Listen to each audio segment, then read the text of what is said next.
12:01 here on Edmonton Sports Talk. Thank you very much for joining us today. Tell your friends about EST. They can listen on TuneIn. They can listen on iHeart. They can listen at EdmontonSportsTalk.com. Of course, you can always listen to the oil stream after the fact on the podcast. And you can watch live on YouTube every single day as well. If you're watching over on YouTube, I do have my iPad up, which means I get the live rotator of the likes. So keep hammering the thumbs up for us over there. The oil stream today and every day is brought to you by our partners at Boston Pizza. Feeling the holiday hustle, celebrate the season with a festive escape at BP's. Holiday menu brings you indulgent dishes, delightful desserts, and holiday-inspired drinks that are perfect for sharing or savoring all to yourself. Treat yourself to a holiday break with flavors that make every visit feel special. Tommy Gazzola, how's the studio, my man? It's cozy. You're in my seat too, eh? You didn't sit on your regular side. Yeah, I don't know. I just picked a seat. Plus, I don't know. I just sat here. I guess this is where you sit when you do pre and post, so it's normal to you too. Yeah. I don't really have a seat. I just go wherever fits. Well, yeah. You know what? You're the most versatile guy in the biz because I think you're the only guy at Edmonton Sports Talk that would sit on both sides of that desk. Yeah. And then even like in the hangout when I'm on, I don't. You're always all over the place. I don't have a seat anymore. So flexibility, right? We talk about depth at forward with the Oilers. Well, how about depth at EST and flexibility? You're Matthias Janmark, buddy. You are Matthias Janmark. Well, I mean, if I didn't like him so much, I would take that as a slight. I know. I wanted you to be like, what? And then I was going to say, I told you about Matthias Janmark. That's good. Yeah. Anyway, I am doing the oil stream from home today as my wife is super sick. And Marshall also. I mean, if Tammy, I wouldn't have to stay here to look after Tam if the kids weren't here, but I had to get Elizabeth to school because Tammy was like too sick to go out of the house. And then Marshall has a bit of a ear issue right now, so he had a doctor's appointment. So I had to come home and kind of hold down the fort ever so slightly as much as I can, which is nice to be able to still do work while you're at home. I mean, that's kind of nice. Yeah. You want to talk about versatility? That's the advantage of the satellite studio and the way things have kind of gone in the last few years. I mean, we were doing it at 1260 as well, right? So, no, that's good because you get to play dad and at the same time you can take care of everything that needs to be done with the on-air stuff. I even ran my keep it or clip it questions past Marshall for Tommy Guns. Nice. Yeah, so I gave him a test run on it. Now Tam doesn't have to stay in the basement and you get the bed for the next month. Well, I tried to, I talked to her about that last night. The kids are sleeping. They got to bed. I went into the bedroom and she was kind of laying in there. I said, listen, with your cough at night, you should probably sleep in the basement and I'll sleep up here in the bed. Yeah. And she's like, she goes, no, I have like a muffling, like a pillow that a blanket I'll cough into to muffle it. Yeah. I was like, but then how come I have to sleep in the basement for a month with a cough? I'm still sleeping in the bloody basement and I barely even cough at night. She's like, until you have zero coughs, you have to stay downstairs. And I'm like, oh, she's coughing worse than me and she's sleeping upstairs. It's just. Well, I don't think you have a chance of winning that battle, but no chance. It's at least a valiant effort to try. And I don't know. I don't think your cough seems to have subsided. It's getting even better since I came back to work, buddy. Good. Yeah, like I'm trying to think if I've even coughed today. I might not have. So maybe she just doesn't like me around. Or she's very satisfied having the bed to herself because you guys have a king size, right? No, we don't. Oh, not yet. We only have a queen. So she's been wanting a king size for like 5 years. I want one too. And I'm going to have to. But then you have to get the new king size like bed frame and all that stuff. And then the bed frame's not going to match the nightstands and the nightstand's not going to match the dressers. And before you know it, I'm down $9,000. Yep. And I don't know. That's a process. I don't know. I don't know if that's going to be the case. So, we'll see how it goes. All right. Tommy, post-game Saturday night after a win over the St. Louis Blues, another win for the Oilers. What was the chat like? What was the text line like? What was the reaction after a win over St. Louis? Very, very positive, Dusty. And, we outlined it too on the show, 9 wins in their last 13. We talked about that. And even though they haven't gotten past a 3-game winning streak, an opportunity for a third 3-game winning streak this season. Obviously, that's a more recent thing. I think Edmonton's, 26 games into the year.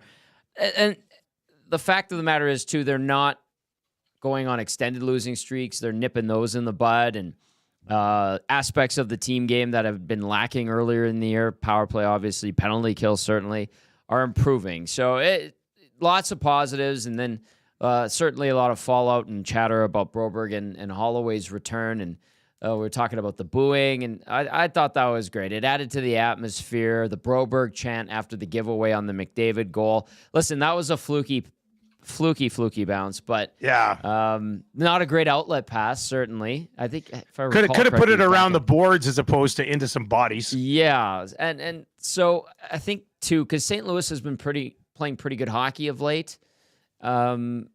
I know that they're not where they want to be in the standings as a whole, but they've been playing good hockey. They've been winning games. They got the new coach bump. That was Jim Montgomery's first loss in regulation as coach of the Blues. That was the 6th game that he coached. So the Oilers did a lot of good things, and they continue to do a lot of good things, and these victories are satisfying. The one against Columbus, that's how you beat a Columbus Blue Jackets team that actually I think is better than we anticipated so far this year, and they have to carry that on into tomorrow night's game against the Tampa Bay Lightning. Tampa, I feel, is kind of in that same boat as St. Louis, where they're coming off, the championship high from a few years ago, and a lot of important pieces have now left and moved on, and they're still trying to maintain that competitiveness.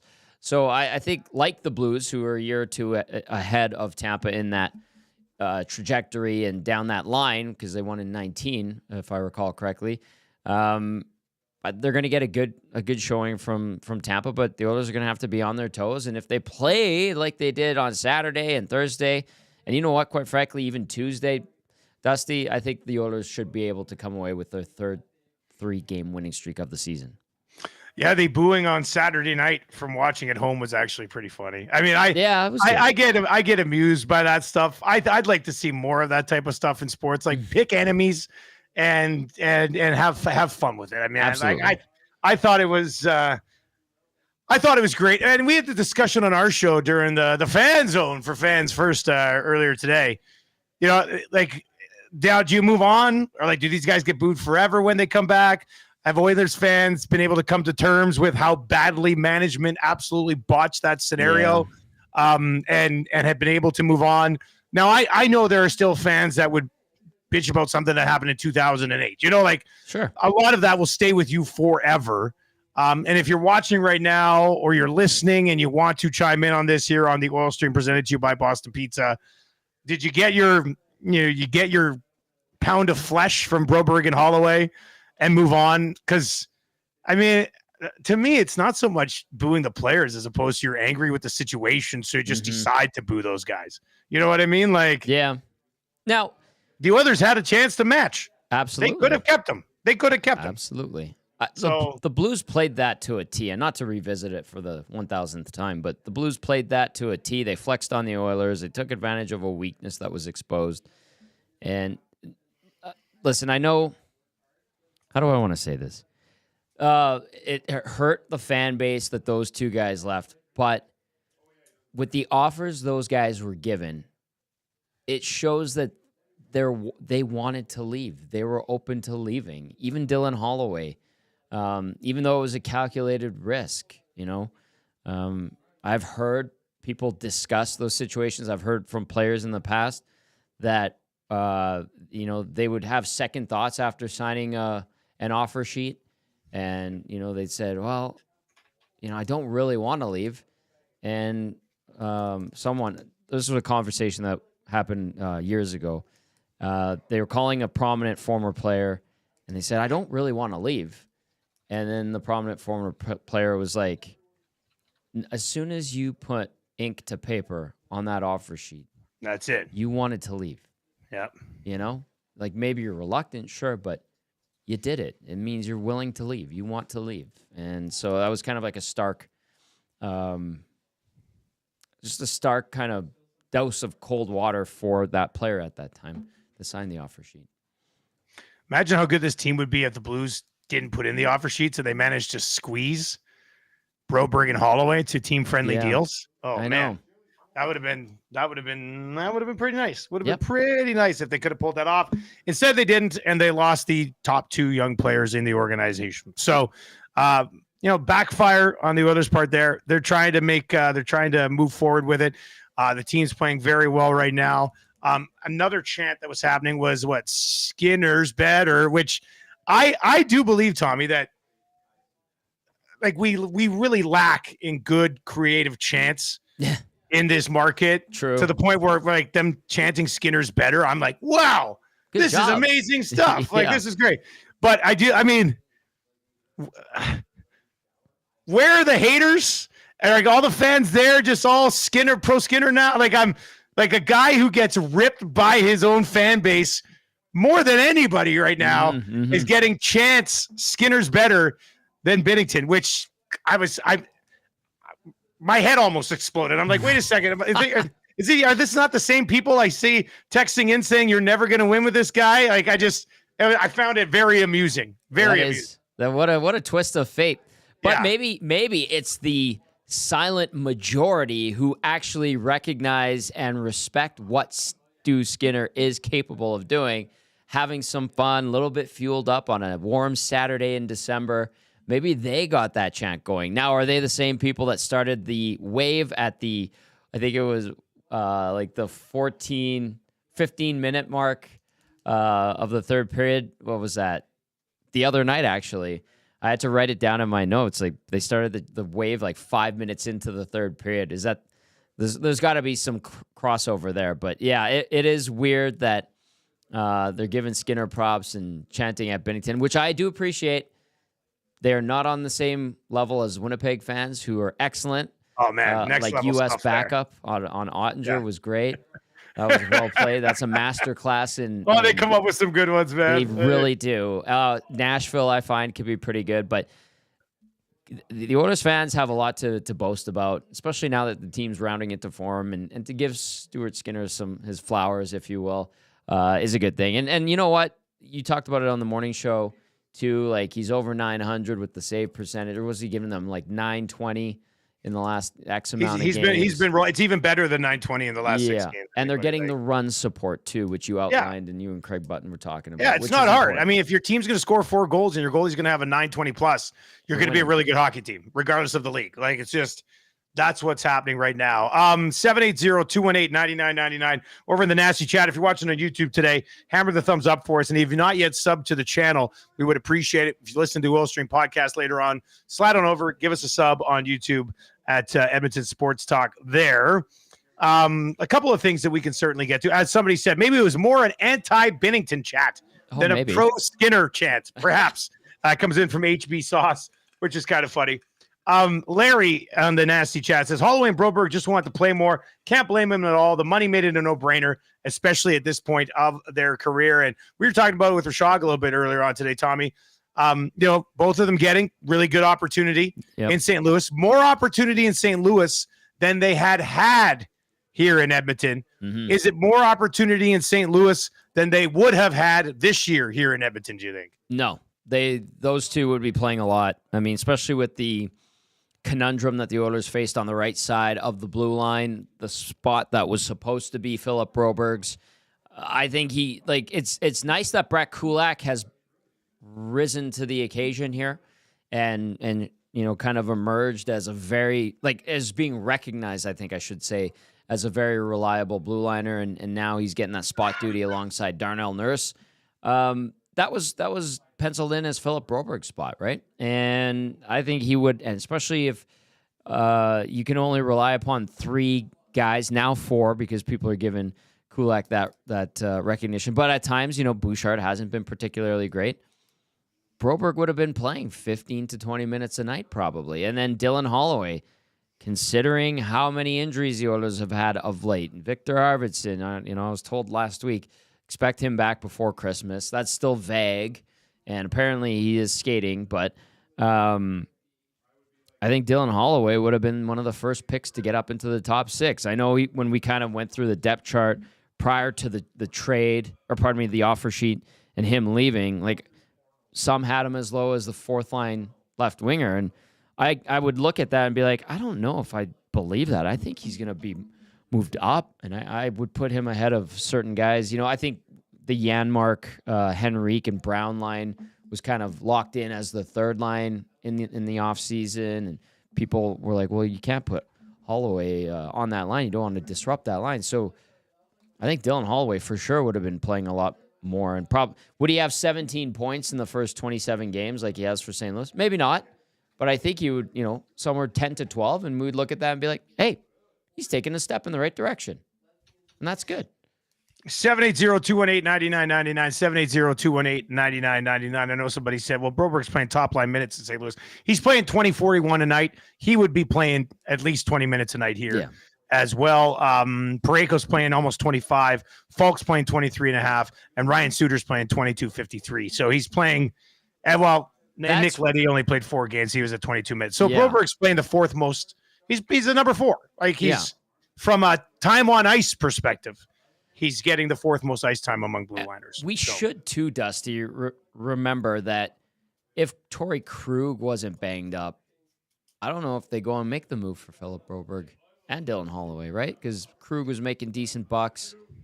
We don't even know if he's going to be able to play again. So, and that blue line. So the future of the Edmonton Oilers was all based on Torrey Krug's injury. It's like those that say if the Oilers didn't win that one game in 2008, Patty Kane, 2007. Patty Kane. Yeah, at the end of the year, they would have won the lottery and had Patrick Kane.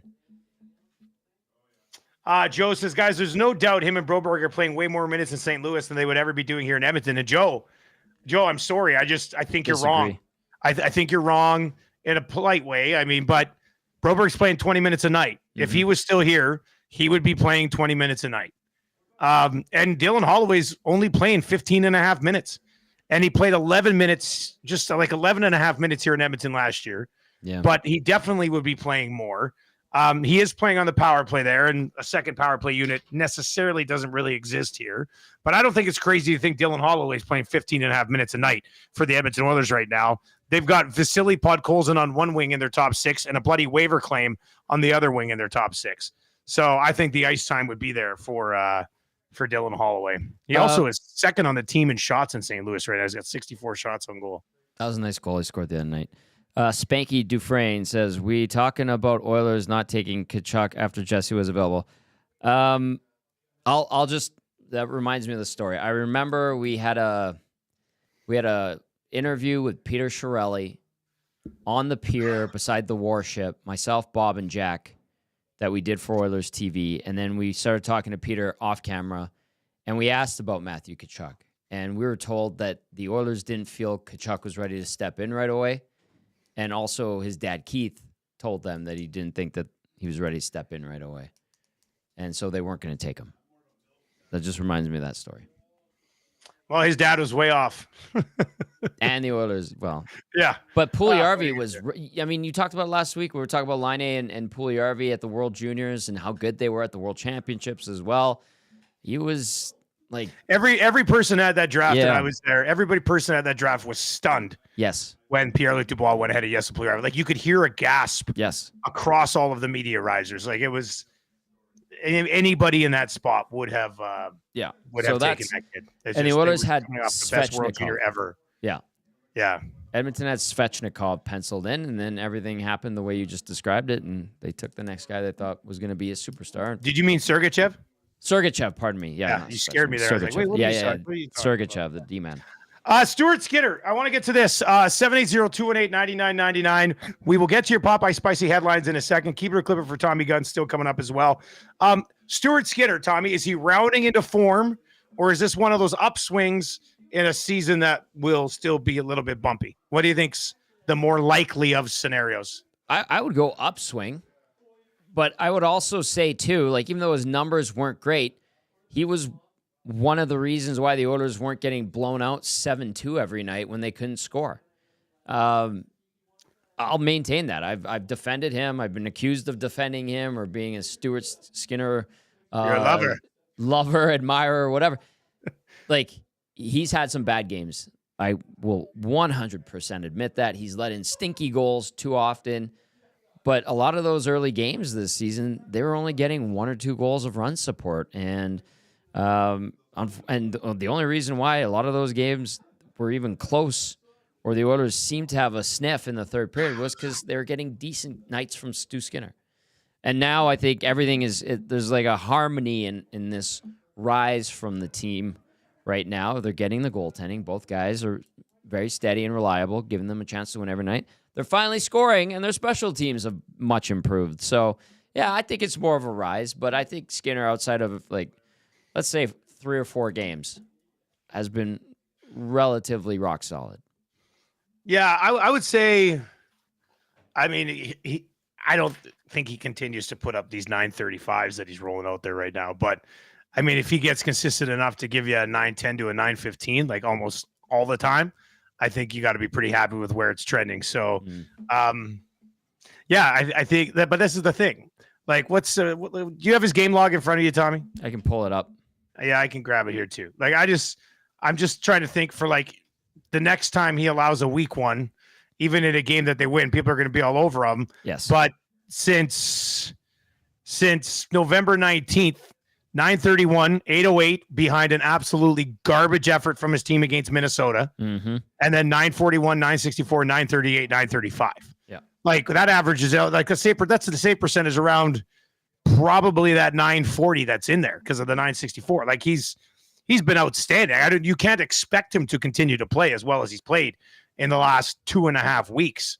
But if that's a sign that gets him back and consistent, and you provide him with the goal scoring support that they have, I mean, he can definitely get you very far once again. I don't know. We'll see. HB Saw says, I think Skinner is leveling out.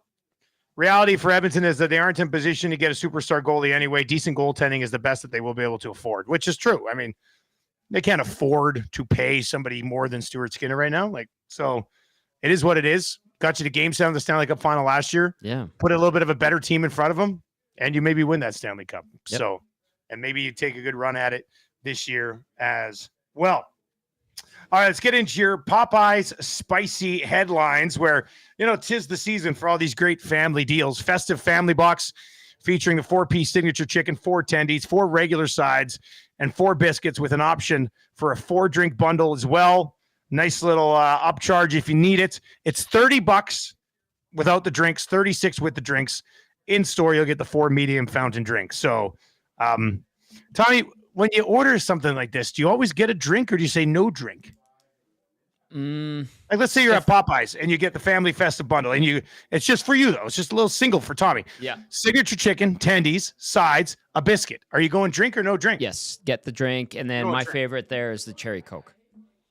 The cherry Coke. Yeah, they have it on the fountain, which is great. I would opt out of the drink if I wasn't staying in, eating in.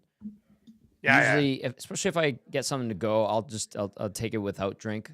I even some water at home or something. Yeah, I try to stay away from the combos because usually I don't want the drink in spite of the drink. Like, if there was an alternative to the drink, yeah, I would be like, could I get a instead of the drink? Could I get the cookie or like Subway does, or a cup of soup or something like that? I would rather have no drink and another option. I would like to see somebody. I don't think anybody's ever done that, but I would like to see somebody give you the option between drink or cup of soup. That's what comes to mind because I like getting soup. To places. That's what I mean. That would be somebody's got to mix that up. How far away are we from this, Tommy? Soup vending machines or like soup drink machines. Like when you go over to the like a lot of those places now. We were at a movie. We went and saw Moana 2 at Windermere Cinema, Cineplex there and they have the ones now, and I think Landmark Cinema has them well, where you go up and it's like a big machine and you just pick your pop digitally or whatever. Yeah. How come we can't get there with soup? Great question. I would question. I'm sure that the technology is more than there, but like I don't know how popular it would be. And the other thing too is like how fresh it would stay. Like, say you got like a chowder of some sort, that you'd have to be like refreshing that very regularly. Now, at Costco, when I used to work there, we had a vending machine where it did have various food items. And I think like there were some packaged sandwiches, but it was pretty routinely refreshed, if I'm remembering it right. And you would have to slide the door open after you put like $2 in or whatever and pull it out. And I think they had like the cup of noodles and that kind of soup, like the ones that don't go bad very quickly. So yeah, those types of vending machines exist. But if you had the option to. Wouldn't it be great? You have a bowl of soup, you go up and you push the thing, and then you're like, tomato. Yeah. Fills it up. I like spicy, like the Thai chicken. I love that. That's my go-to right now. I'm loving it. And then a good, like, broccoli chad. Yeah, something like that's good. T. Wilson over the Nasty Chat says, I'll take a large broth if you're out of tea. And Jay says, back in the day, arenas had soup vending machines. I remember getting awful chicken noodle ones. Yeah. So, yeah, maybe it's, maybe. Well, here we go. Troll. I agree with, this is Troll here. I guarantee it. I was thinking the same thing. Guys, I guarantee Japan has soup vending machines. Yeah. Right? They're ahead of us by 20 years. Always. They're in the future, by 2045, we will be able to be, well, I'll be in my 60s, and I'll love a good soup vending machine by that point. That'll be great. There's vending machines in some spots in Europe. I understand that you can get a umbrella. Like, you need an umbrella, get it in the vending machine. And then there's a few other ones. Bronco Nick says, it exists, boys. Pat in the county says, say it, Frenchie. Chowder. Chowder. Jason says the reason it doesn't exist because the chowder would be a mold fest. Yeah, but what if somebody came by and reset all the soups every day? Do you think a soup will last for a day? Then that'd be great. Yeah. Pizza Boy. I'd be up for that. Pizza Boy texts in and says, our swimming pool had a chicken broth dispenser back in the 90s. That's good. Yeah. My swimming pool in Cranbrook had an apple vending machine. And it was a huge vending machine with just apples. And you put in like a quarter and turn it and get an apple all bruised to hell. Like just banged up. And they were the big, a Red Delicious. I think they were Red Deliciouses. This is purple spotty Red Delicious. Yeah, I haven't had a Red Delicious. Bumps everywhere. Oh, that would be rough. I think that's the reason. Anyway, spicy headlines for Popeyes.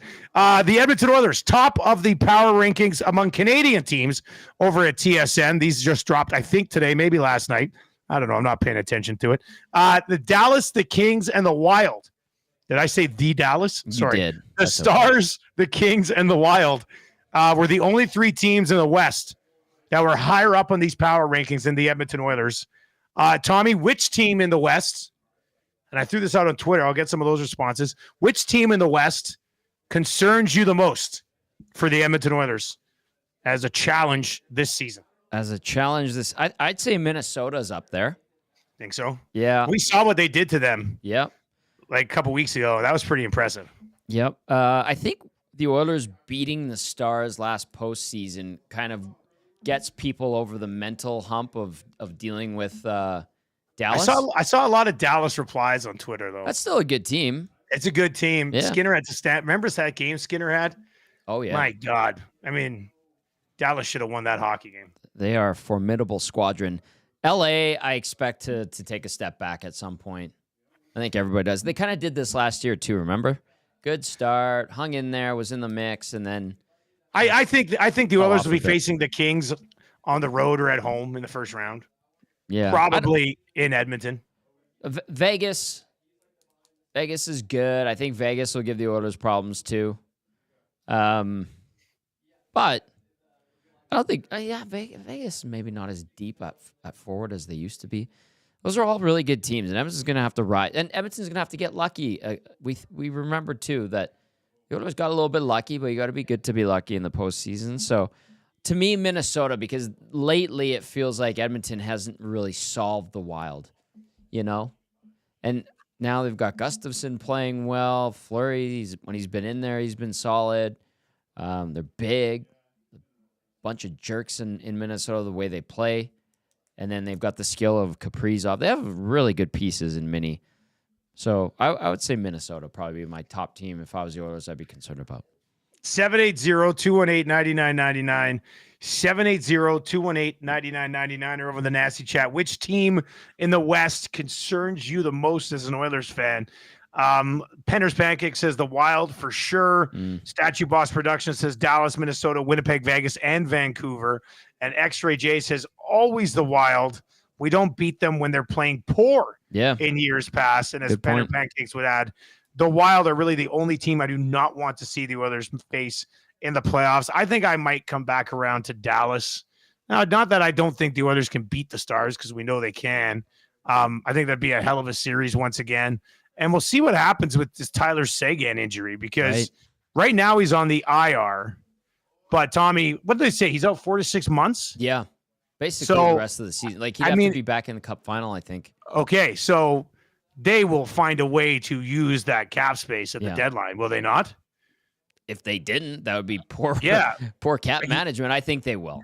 Right? He's $9.85 million. So you get that bad boy on the LTR at some point, and that allows you to add something of significance prior to the deadline. So I think Dallas could be a little bit concerning for the Oil. But we said the same thing about it last year, and they got through them. So, but I don't know. I think it's not so much I worry about Dallas beating the Oilers. It's that I think Dallas is the best team from the rest of them. I guess is how I'm answering that question. Nothing against Minnesota, but I just look at the two lineups of Minnesota and Dallas, and I like Dallas a lot better. I mean, maybe I'm disrespecting the goaltending situation in Minnesota, but I don't know. I like the Dallas lineup. On paper, Dallas for sure. I think Minnesota is kind of surprising us, is it not? Especially when we thought they were going to be rebuilding after the buyouts of Parise and Suter. And by the way, that's what I forgot. You mentioned Suter playing a lot for St. Louis. Like that's an issue because we saw him in the playoffs last year, and yeah, I mean he's nowhere near as good as Ryan Suter was in his peak. But if you got a guy like that in your second pairing right now, like the Blues did, that's tough. 780-218-9999. One more quick thing I want to get to. I just saw this pop up on Twitter. This was Team Russia if they were in the Four Nations face-off projection. Do you want this, Tommy? This is kind of interesting. Yeah. I haven't seen anybody do this yet, but I think it's a neat little concept. So this is what it could have looked like. Malkin with Kucherov and Panarin. Buchnevich with Svechnikov and Kaprizov. Barbashev with Nichushkin and Ovechkin. And then Nemesnikov with Michkov and Marchenko. Yeah, that's a nice team. Damn good. That's a nice team. Blue line takes a bit of a hit, in my opinion. Sergachev, Orlov, Romanov, Kulikov, Gavrikov, Zub. So, the blue line's not. And then Vasilevsky, Shesterkin, and Bobrovsky. Look out. Who do you start there? I'd probably go Vasilevsky and rotate him with Shesterkin. Yeah, and the guy who won the cup last year just sits as the third guy. I know. You've got 2 Stanley Cup winners in there and the highest paid goaltender in the National Hockey League. Mm-hmm. That goaltending situation. Anyway, they're not in it. But that just popped up really just right in front of my face as I was hopping over onto Twitter. I also see a preview for EST afternoons today with Hernan and Gager. They'll have Derek Van Diest at 1:40, and Trey Ford will be on today at 2:20. So that'll be coming up here on EST afternoons from 1 until 3 today, and then the Reed Wilkins Show from 3 until 6. All right, let's dive into Keep It or Clip It for Tommy Guns. Tommy Gunn's Original Barbershop, they believe that a haircut is more than just a quick in and out. It's about the whole experience. That's why they follow the code, a commitment to deliver the best barbershop experience every single time you visit. From check-in to the finishing touch, every step is crafted with care. No appointments needed. Just walk in, relax, and they will take it from there. I will be going to see them this week. I'm doing the World Junior A Challenge on Sunday. I'm going to shave and clean it up a bit.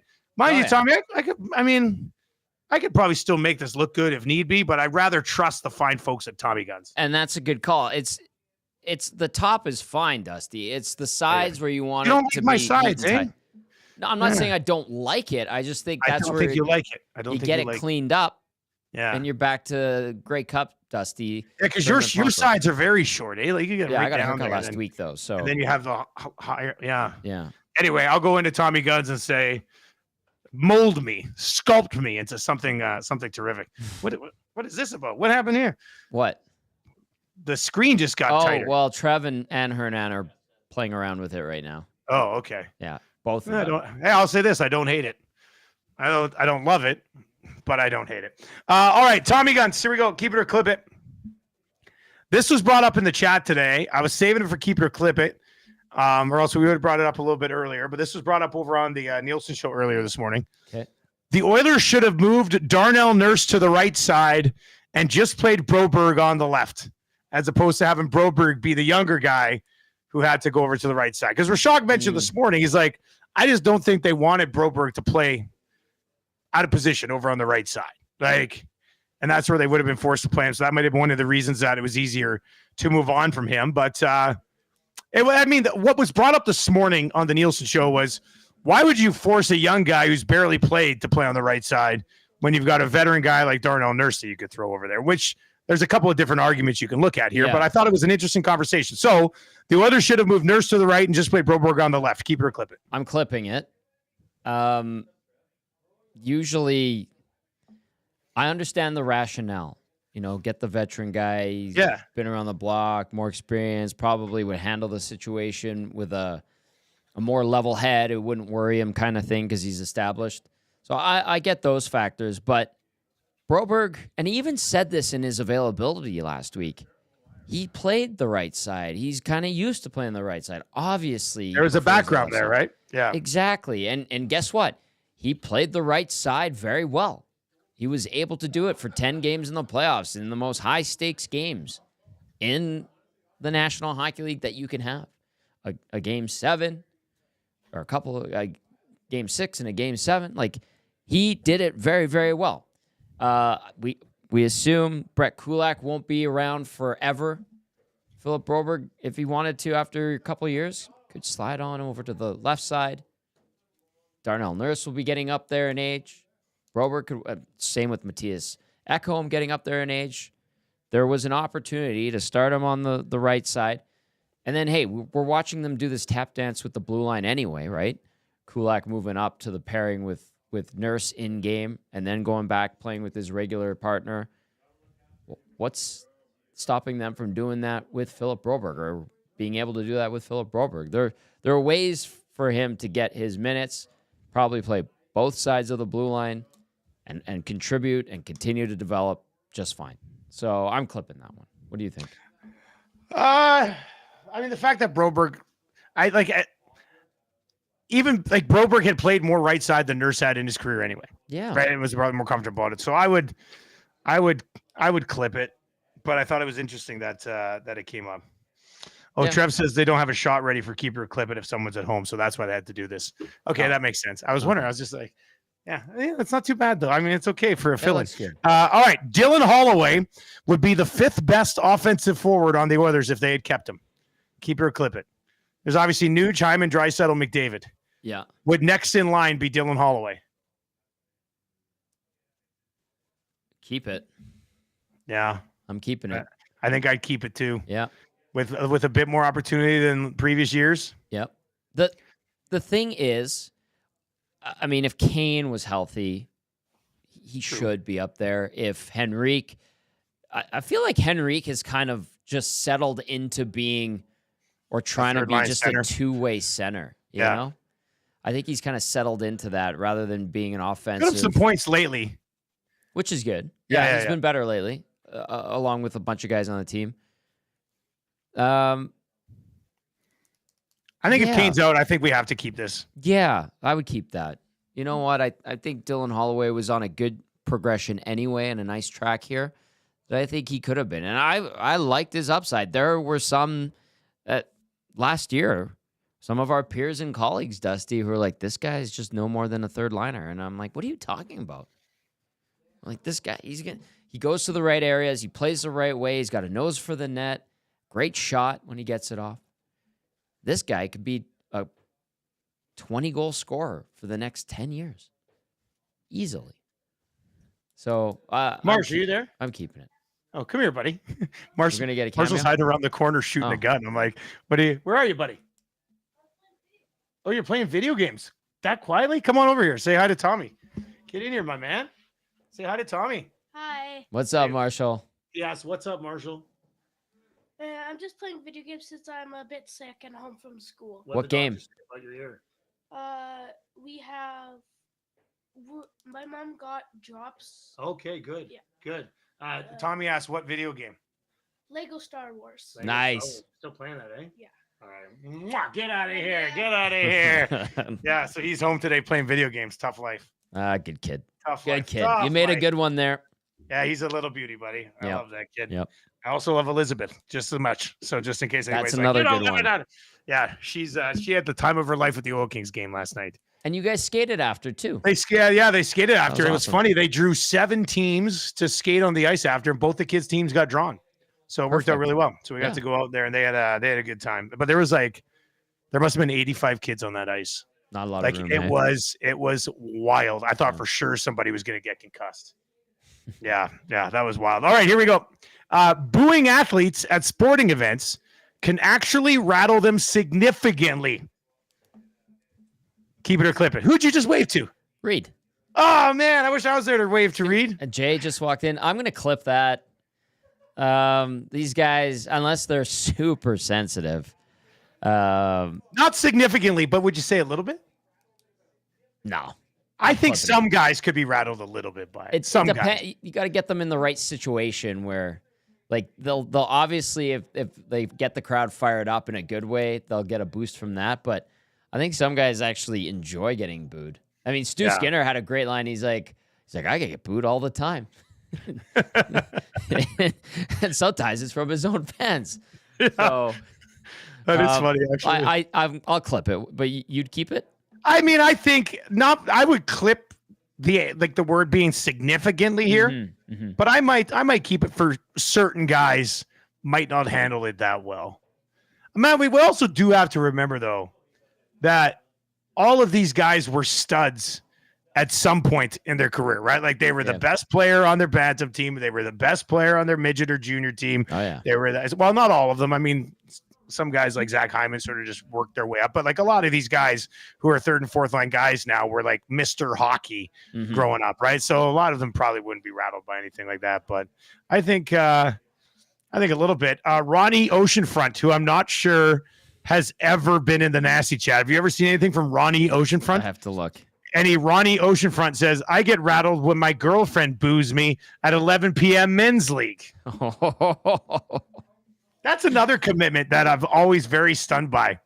Like the girlfriend, I don't think any wives would be rolling that out there, but the girlfriend who's coming to watch like rec league hockey after 9 p.m., that's, I don't know. Something like that. Just, I don't know. That seems weird to me. Like have your time to yourself. I'll be home after hockey. You know, it's weird. We had one on Friday last week as well. Girlfriend came to at your job.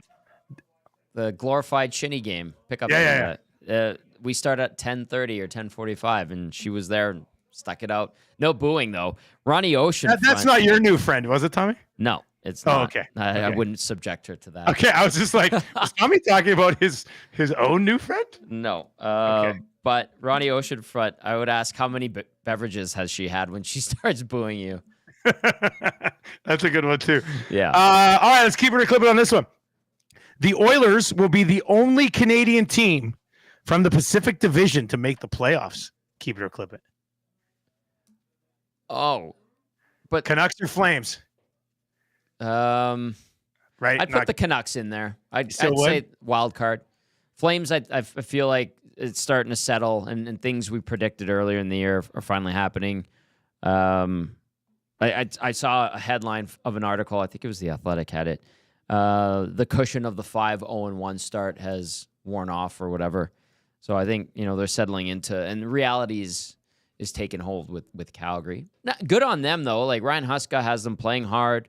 They have some good players still. They're getting some decent goaltending from Vladar and Wolf, but I just don't think they have the depth to sustain this. And the Canucks, despite not having Thatcher Demko, and all of a sudden uncovering the gem that is Kevin Lankinen somehow, are a good team, and I think we'll continue to progress well. But I could see them being a wild card team. What do you think? The Canucks, I'm going to clip it. I think the Canucks, I'll clip it. I think the Canucks will probably be a wild card team. Like right now, here's the West. Minnesota and Winnipeg both have 40 points, and Dallas has 34 in the Central. The Golden Knights have 39. The Kings have 35. The Canucks have 32. And then the two wild cards right now are Edmonton and Colorado. Yeah. Edmonton 6-3-1 in their last 10. Colorado 6-4-1 in their last 10. Calgary was at 31 points, but kind of trending in the wrong direction. They've only won 4 of their last 6. And then you'd have to look at, like, if the Canucks were going to fall out of this, Calgary or Seattle or Utah or St. Louis has to get hot to take that spot away. Yeah. Like, I don't want to sit here and say the 8 playoff teams in the West are pretty much already a wrap. But if the Flames don't figure it out, I think the 8 playoff teams in the West are pretty much a wrap. And then it's just battling for position, right? So pretty close. We could see, this is one thing we kind of forget. Vegas always ends up sliding a bit in the middle part of the season. They always get a tough stretch where they hit a bit of a speed bump, and that hasn't happened yet. They've been very consistent. This is reminiscent a little bit of their Stanley Cup win a couple of years ago, but they always hit a snag, it feels like, and that hasn't happened yet, and I think it's still going to happen. Now, whether or not that takes them out of first place in the Pacific depends on the other teams to go on a heater, because they built up a little cushion over L.A., but yeah, like the Golden Knights always find mid-season, they always kind of hit a bump. I don't know if LA can hang on, though. Well, LA's won 5 in a row and are 10-2-1 at home. Yeah. Like LA's had a really nice year. I've not focused much on LA so far. Like I haven't watched a lot of LA action yet.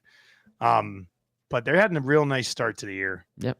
So we'll see if that holds up. All right, final one for Keep It or Clip It for Tommy Guns. Plain old Dutch ruffled chips aren't worth it unless you also have dip. Keep it or clip it or dip it. I would keep it because dip is what makes that chip rip. Well, nice work, Tommy. Thank you. I think I'm going to clip it because while I prefer them with like what's the one hell of a good? Yeah, those that are hell of I prefer the chips with those, but they hold up on their own too. We had some Friday night. The Godfather was over with his boys, and we had some chips, and they're still good even without the dip. And you can't have dip around the house all the time. No, that's just not good for you. It's not. In fact, we don't even really have chips around the house all the time. But the odd time we get them if we're having like a gathering or something. Yeah, and I would prefer them with dip. But I did eat them on Friday night without the dip. I don't like regular chips unless there's dip. I will refuse to even have any regular chips. If you put out Ruffles or even like Lay's, like anything, and they're just plain, no thank you. I will not have any unless there's a dip there. Okay, but what about if there's like barbecue or sour cream and onion chips? Would you dip them in the dip? Not barbecue, sour cream, and onion, yes. You would. Yeah. Rob from the Grove says, in a sandwich, they're the best chip to use. The ruffle chip. I had that actually last week. I threw some in a sandwich. The burgers A&W was doing with the chips. With the ruffle chip. That was really well done. I hope they bring that back, as they say, for limited time only at A&W. I think that would be that'd be a real nice thing to bring back. All right, there you go. Let's keep it or clip it for Tommy Guns. If you want your hair did real nice, Tommy Guns can do that for you. All right, what about Tampa? We're not going to talk with our oil streamers before the game against Tampa. We'll set that up tomorrow on Two Guys with myself and Gager. And I guess if anyone else wants to hop in, you'll have pregame tomorrow night against the Tampa Bay Lightning. What do you expect from this Lightning squad, or what do you expect from the Oilers going up against Tampa? Okay, for Edmonton, more of the same from what we saw the last couple of weeks. I look at this Tampa team, again, similarly to St. Louis. They have good players still. They have a championship pedigree. There's guys left over from those cup-winning teams.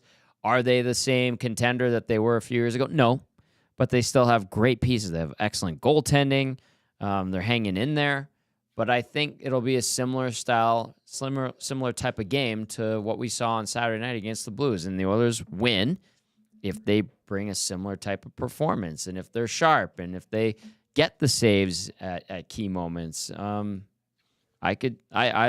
very much think that they could close out this homestand perfect. But to do that, they're going to have to play the same way they did Saturday. Troy Stetcher has points in 4 of his last 6. Let's see. He's even over that stretch. playing 16 minutes a night the last couple of games. Tommy, what have you made of Stetcher? Is he kind of made himself that fifth guy right now with this group, or do you like Emberson? Yeah. Let Emberson stay insulated and let him continue to bud and blossom eventually into a reliable, consistent right shot blue liner that are so coveted and hard to find and develop, takes time.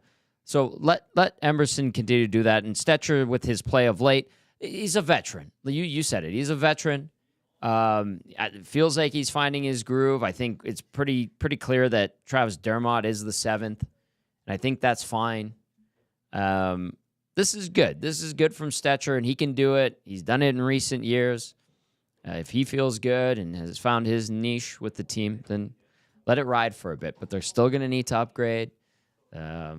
It doesn't change the plan or anything like that, but this is a good thing. And maybe it speaks to how well the team is coming together lately and solidifying itself. And the structure is there, and a guy like Stetcher contributes to that. And the offense is a bonus. And the goal the other night, albeit seeing eye shot, whatever, that's just a bonus. So no, this is good for the time being. I think it's a good thing. Brandon from Wisner texts in today and says, Dusty, please tell me you're making Tammy sleep in the basement now.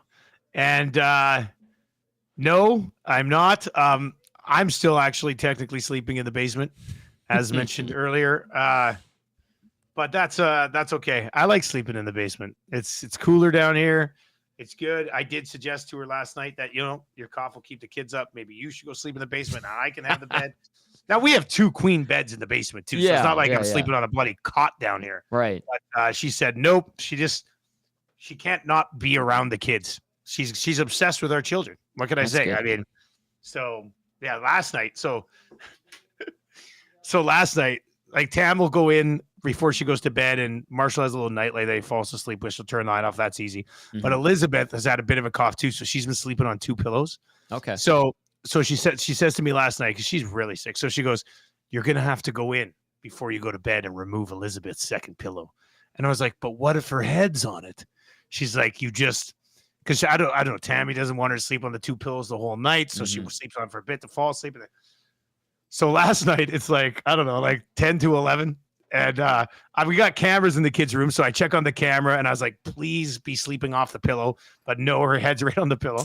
So I creep in, and I've got a little bit of light on my phone, but I didn't want to wake her up. But apparently, I mean, kids can sleep through a lot. So, but I started to sort of wiggle the pillow away from her, and then at one point I was just like, boop.